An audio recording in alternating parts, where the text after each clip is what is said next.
Well, good morning, everyone. This morning we're going to look at Acts chapter 27. We've been looking at the book of Acts recently, and I want to talk about this morning where we're at a little bit before we get started with the lesson. So the last 8 times, last missionary journey, last journey, whatever you want to call it. And on the last leg of this journey, he heads back to Jerusalem in Acts chapter 21. And he's arrested, and for 7 more chapters, we hear about Paul and his defense that he's giving. And so far, he's had some pretty serious trials. He's been in prison now for at least 2 years that we know. He's been wrongfully imprisoned. You can imagine that he would probably probably had some hard feelings about that, but he took it as an opportunity to spread the gospel message, to spread the message that the reason he was on trial was for the hope of the resurrection, he says. He says it at least twice. And so in our own lives today, I want to make the application because here we are in Acts chapter 27. We're in the last 2 chapters of Acts. And he's going to go through an even more trial because he's appealed to Caesar now. He's been in prison for 2 years. He doesn't feel like he's getting out. The Roman government wants to keep doing favors for the Jews to keep the peace. And so he appeals to Caesar because there are no charges against him. In the previous chapters, he's faced both Felix first and then Festus and now Agrippa. And they don't have any charges to write him up on, and so they eventually come up with something and send him to Rome. And now on his way, Paul gets shipwrecked. And while that is the focus of this chapter here, I want to focus on the application of Paul and his actions in the shipwreck. It's a very powerful chapter when it comes to action and things, but I want to make the application of those things. And so the primary goal of this morning's lesson, if you don't get anything out of it other than this, is I want you to think about how severe trials in our life point to the gospel message, point to the death, burial, and resurrection of Christ.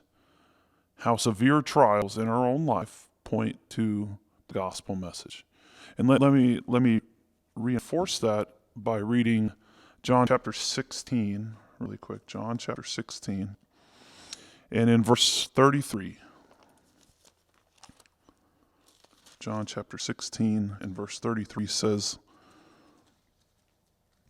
"These things I have spoken to you, that in me you may have peace. In the world you have tribulation, but take courage. I have overcome the world." So one of the very last things Jesus says in his earthly ministry before he's arrested and crucified is that we will face trouble in this world. And so we shouldn't be delusional and think somehow that we're not going to face trouble in this world because we have God on our side. God never promises us God never promises us a easy life, a life that is free from trouble. So it's good to be confronted with that so that we can see how God works through these trials in our own life. And it's good for people maybe who don't have a strong hold on the faith, or people who don't believe. It's good to be confronted with our delusions of grandeur about ourselves, of that we are somehow, as humans, are independent and self-sufficient, right? It's very common in our Western, especially American culture. And so it's going to demonstrate, these trials are going to demonstrate to us clearly our lack of control over our present situation. And so right now, let me just use this as an example. Right now, this moment in our history is a physical trouble. There is physical trouble right now, a trouble that can infect, it can weaken. And for some of us, it's going to destroy our body. But there is a sure promise. There's a promise that we can rely on, that a day is coming when all of those things are going to end forever. And we're going to be in a place where there will be no more sickness and there will be no more suffering. And I'm going to refer to it several times, and we talked about it in our Bible class this morning. Revelation chapter 21 calls it the new heavens and the new earth. In other places, it's called different things, but it's a place where Christ makes all things right. And so our hope in that place, our hope in that grace that God has offered to us is not a request, right? It's not a feint or some sort of a dream or a wish for those of us who have this belief. It's not some religious delusion for us. Hope in God's promise is a confident expectation in a guaranteed result, right? It's coming. Paradise is coming. And it's yours by that free gift of God, that thing that we call grace. God gave it to us freely. In Revelation 21, that he gave us to drink from that fountain freely. But we need to be ready for what God has planned for us next in this life until we get to that point, right? Let's think about our story here. They hadn't eaten for days, right? They'd been on the ship. They got in a storm. They hadn't eaten for days.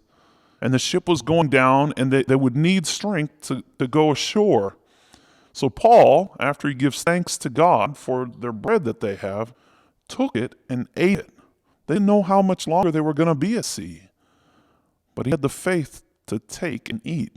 And that sign of faith encourages the rest of the crew. And they all made it to shore. My point is that we need to be that example of faith to the world, that world that is sinking around us. We need to think about how our actions and words are showing that world that's anxious and troubled, and it shows them. We need to think about how we can show them how to trust in God, that God will be with them through their storms. And so God's people can show that fearful world, when we see Jesus in the storm, that there can be peace in our boat, even if that boat is sinking.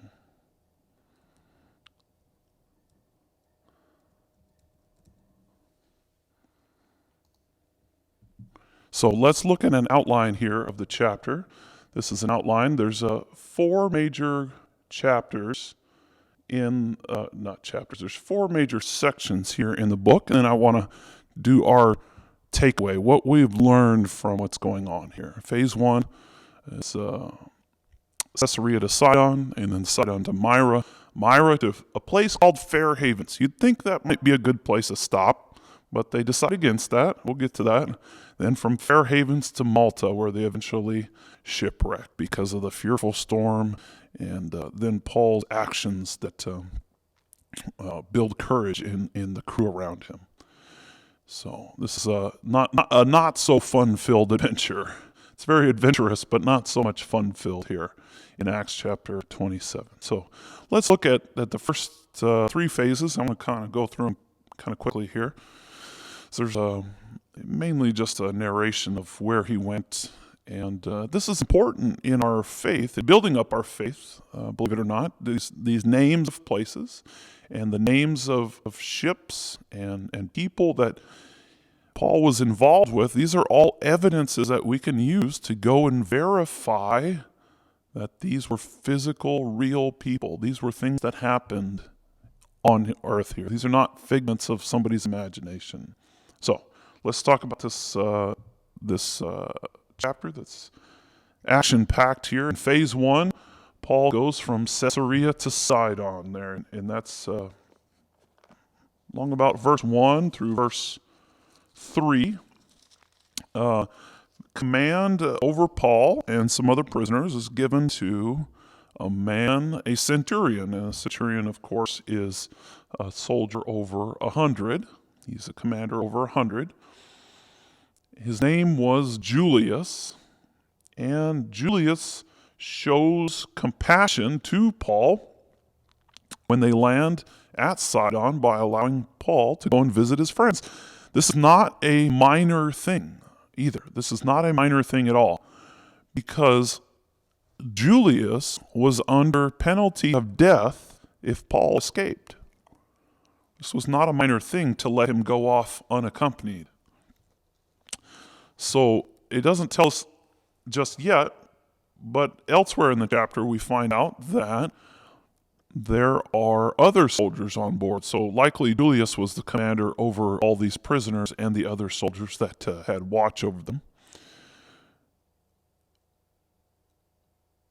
Phase 2 is from Sidon to Myra, and that happens from about verse 4 to verse 6. And phase 2 is pretty uneventful. Prisoners are transferred to a ship that is, says, found an Alexandrian ship sailing for Italy, and you put us aboard it. That would be an Egyptian ship or a ship of Egyptian origin. And then they sail from Myra to the Fair Havens.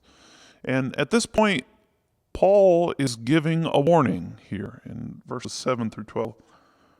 There's a dangerous voyage here. When they sailed slowly for many good days, and with difficulty they arrived off of Cnidus, and since the wind did not permit us to go further, we sailed under the shelter of Crete off of Salmon, and with difficulty sailing past it, we came to a certain place called Fair Havens, which was the city of Lasea. And when considerable time had passed, the voyage was now dangerous, since even the fast was already over.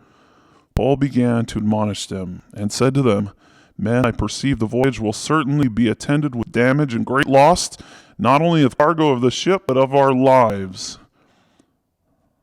But the centurion was more persuaded by the pilot and the captain of the ship than by what was being said by Paul. So there was a reason for Paul's warning. He knows it's not the season for sailing. It's the season for storms in the Mediterranean.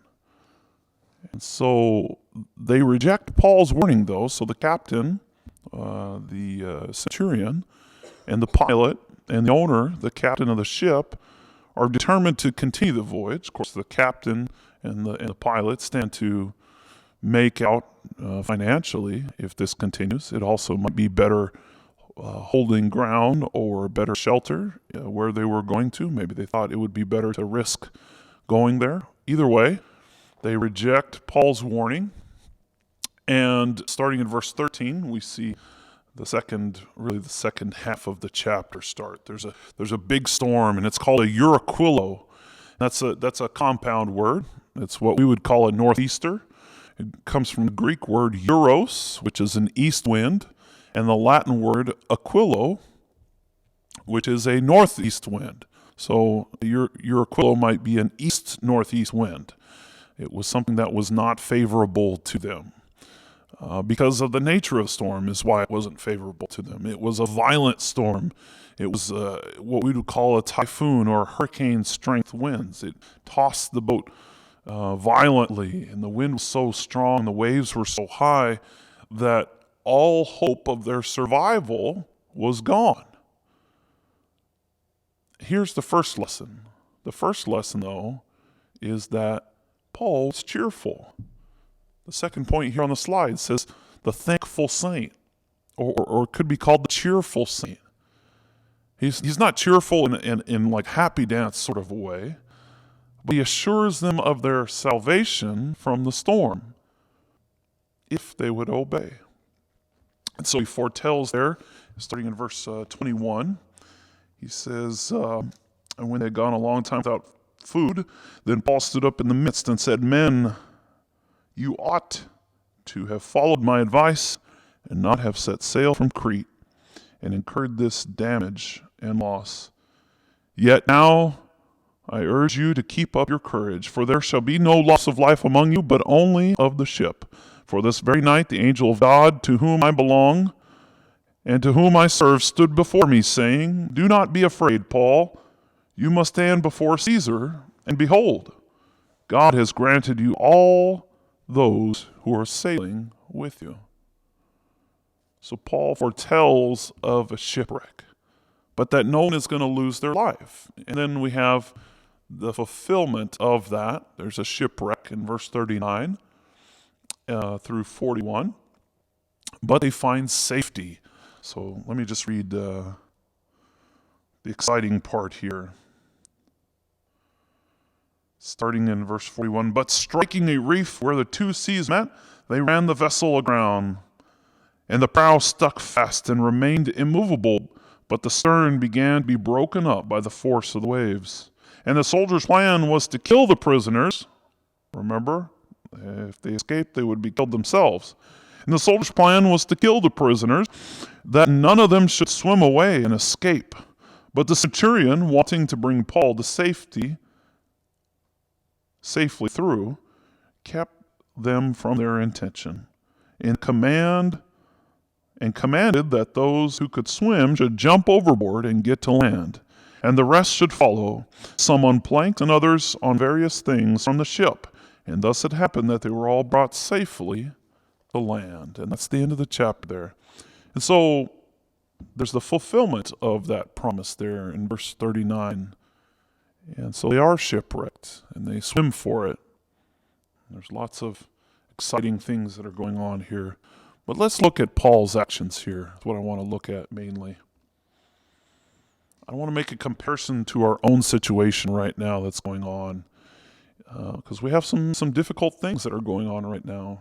Sometimes life is hard, and sometimes it makes absolutely no sense. But our circumstances are not what indicates whether or not God cares for us. So let's look at what lessons here that we can learn from this. And the first one I've already mentioned is that the delusion of human independence and self-sufficiency is real, and that delusion is powerful, right? Until something comes and breaks through that. It's only taken something a few microns across, right? It's only taken a simple virus to shut us down. Churches have been shut down. Businesses have been shut down. Restaurants are closed. Families are separated from each other. I have a friend of a friend who's a preacher. His wife just had some serious health problems in her heart, and he was not able to go into the waiting room with her. Families are separated from one another. Friends can't gather anymore. I'm live streaming this because we can't be together. And so it's an amazing thing, this virus that reminds us that we're created to be dependent on the Creator. So there isn't really such a thing as human independence or human self-sufficiency. The more you grow in the grace and the knowledge of our Lord and Savior Jesus Christ, that's 2 Peter 3, the more we grow in that grace and knowledge and dependence on Him, the more you will find that freedom, the freedom that we as created beings so desperately yearn for. And remember, this is not a freedom of doing whatever we want to do, right? This is not self-destructive freedom, whether it's overeating or smoking or doing things like that. This is the freedom to do just as we were intended to do, to reach our highest purpose. You see, true freedom is fulfilling our purpose that we were created for. Just like a musician who fulfills the notes on the page. When we sing them correctly, when we sing them in a way that is pleasing, we have reached our highest purpose for that music. Simple things like this virus bring us down to earth, and they show us that human independence and self-sufficiency is just a delusion here on earth.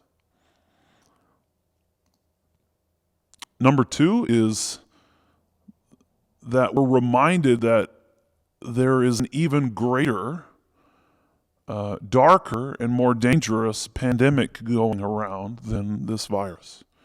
And it gets everyone. This is not a 3% death rate. This is not a 10% death rate if you're in this age group. Sin is a more dangerous pandemic. It gets everyone, 100% of us. It's the deepest, darkest infection that we can have. It is the ultimate disease. And so it's more dangerous and destructive than this virus will ever be.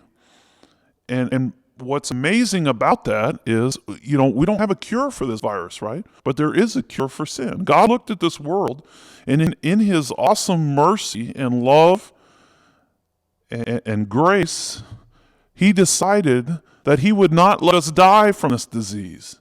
And so he sent his own son to live as we could not live, to die as we never could, as a perfect and acceptable sacrifice, and to rise again as we could never do by ourselves. We can't raise ourselves from the dead. He conquered sin and death, that plague, and he is the cure for that ultimate disease. That cure is found in the person and the work of Jesus Christ. And it's through that amazing gift that he offered to us, through the grace that he offered to us in that gospel message of his death, burial, and resurrection.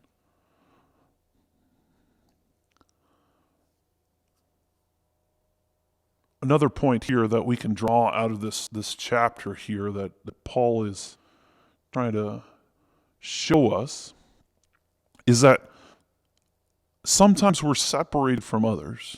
Paul had been in prison for 2 years.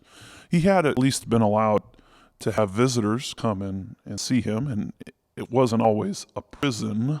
It was sometimes the governor's mansion, but he was separated from us. He wasn't allowed to move around like he wanted to. But nothing can separate us from the love of God. Nothing physical in this world can separate us from the love of God.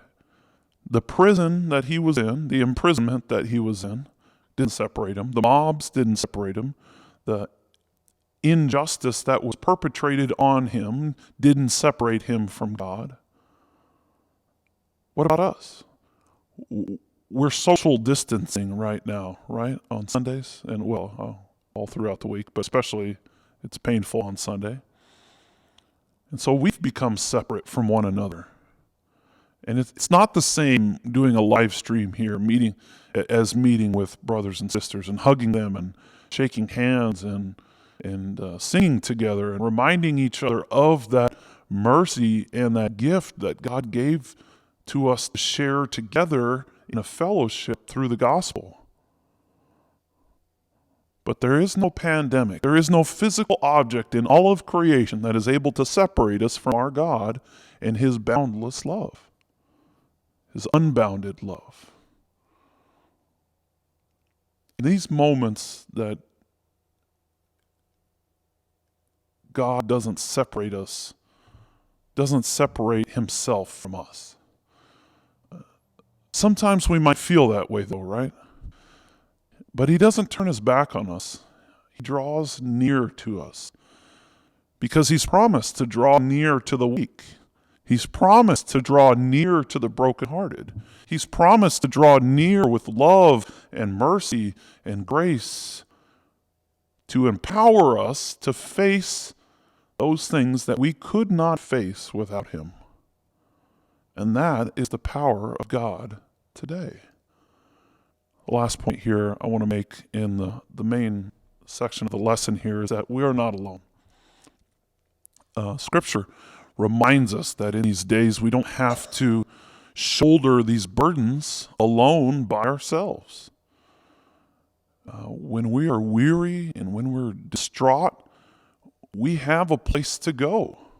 Jesus welcomes us when we're weary and when we come to him and cast our cares on him.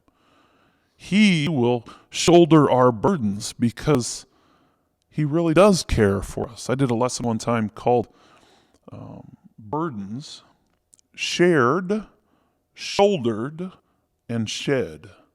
Christ calls us to shed some of our burdens. Some of those things we're worrying about, we don't need to worry about them. Those things we can just give up. And he teaches us that. Some of those things he's willing to take for us, though. The burden of our sin, he's willing to take those things for us. He's also willing to share some of those things. Some of those things we can't give up in this life, that we just have to go through, but he's there with us. We're not alone. He's willing to share the load with us. When we're tired, when we're weary, when we're distraught, we have a place to go.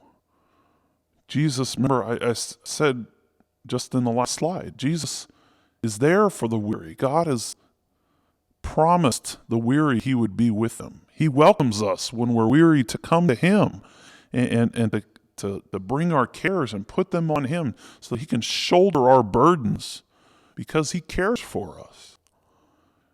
And so in these moments right now, today, it's tempting to doubt God's goodness, to doubt his wisdom, to doubt his power, to doubt his ability to control.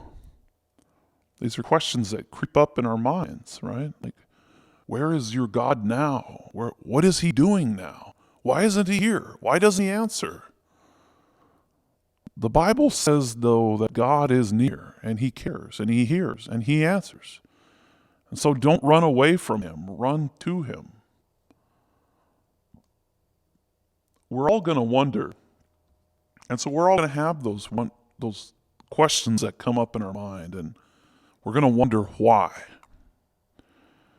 And maybe that question isn't necessarily going to be fully answered in this age. But we know who God is, right? We know what he promised us. We know at this moment, we know that this moment in time, right now, with the virus and everything else that's going on, points us to how much we need one who is greater than us, one who has a greater power than us, one who's in greater control than us, who directs things that we can't direct, who is never weak, who is never tired, who's never weary. So, if you're weary today, you need to run to him with your burdens today. And so, God has a plan to bring us safely to his fair haven. I mentioned this earlier. Fair haven is often, maybe it's tongue-in-cheek. We have a place here in the Gulf of Alaska that Jeanette and I crossed. It's probably been one of the most fearful times in our life. It's called the Fairweather Grounds. I don't know, that's not really true of that area. It's nice, I guess, on a good day, but it wasn't nice when we were there. And so we need to first recognize that the most important thing in our life is to arrive safely, whether that's in this world or in the next. We need to arrive safely and not quickly. In the long run, exercising common sense, even if it means a delay, is better than a speedy gratification, right? Paul advised the ship's captain that they should winter there in the Fair Havens. But that common sense was trumped by the thirst for profit. And then they decided to continue despite the risk. And so the second point I'd make here is that God has a plan for each of us that eventually will bring us safely to this fair haven together as a church. But we have to let him work it out in his time, in his way, and not our way. I guess that's still the first point. Second point is that we need to trust Jesus in this storm. By ignoring Paul's warnings, the captain, hoisted the sail and the ship was caught in this violent storm. Of all people, Christians, God's people, need to be the ones who demonstrate a trust in God's providence to an anxious world in these trying times, right? God provides for us. On a practical level, let's look at what this means practically. What does that mean for me here in Sitka, Alaska, or anywhere else in Texas? What does this mean? That means probably, on a practical level, that God's going to provide for us, and we don't need to hoard toilet paper or masks. And that we should probably follow the guidelines of Romans chapter 13, or social distancing, or these other things that are evidence of loving our neighbors. The third point here is that Paul recognizes, and I mentioned this in the Bible class this morning, Paul recognizes that his ship that he's on, the physicality of it, is expendable. Life is going to go on even if that ship doesn't. So we have lots of things to worry about in our personal ships, right? We have jobs. We have houses. We have a car payment. We have retirement to worry about. But nothing is more important than life and family and relationships. And so our ship just might sink. We need to accept that is a very real possibility. Our ship might sink, but let's accept it. Let's deal with it, and let's trust that God's plan is still in effect, because he will not abandon his own. Let me read Revelation chapter 21, verses 1 through 7. If you were with us in the Bible class, you've already heard this. It'd be good to hear it again, I'm sure. It's very encouraging for me. Revelation chapter 21, and starting in verse 1, says, "And I saw a new heaven and a new earth, for the first heaven and the first earth passed away, and there was no longer any sea. And I saw the holy city, New Jerusalem, coming down out of heaven from God, made ready as a bride adorned for her husband. And I heard a loud voice from the throne saying, 'Behold, the tabernacle of God is among men, and he shall dwell among them, and they shall be his people. And God himself shall be among them. And he shall wipe away every tear from their eyes, and there shall no longer be any death. There shall no longer be any mourning, or crying, or pain. The first things have passed away.' And he who sits on the throne said, 'Behold, I am making all things new.' And he said, 'Write, for these words are faithful and true.' And he said to me, 'It is done. I am the Alpha and the Omega, the beginning and the end. I will give to the one who thirsts from the spring of water of life without cost. He who overcomes shall inherit these things, and I will be his God, and he will be my son.'" You need to be a son of God to overcome these things, not only in this life, but in the next. If you need to initiate that relationship with Christ, please contact us here at the church. Our email here at the church is sitkachurch@gmail.com. That's SITKA church@gmail.com. And let us know if you need help, spiritual guidance, whatever it is. Please let us know. And that'll conclude our live stream for today.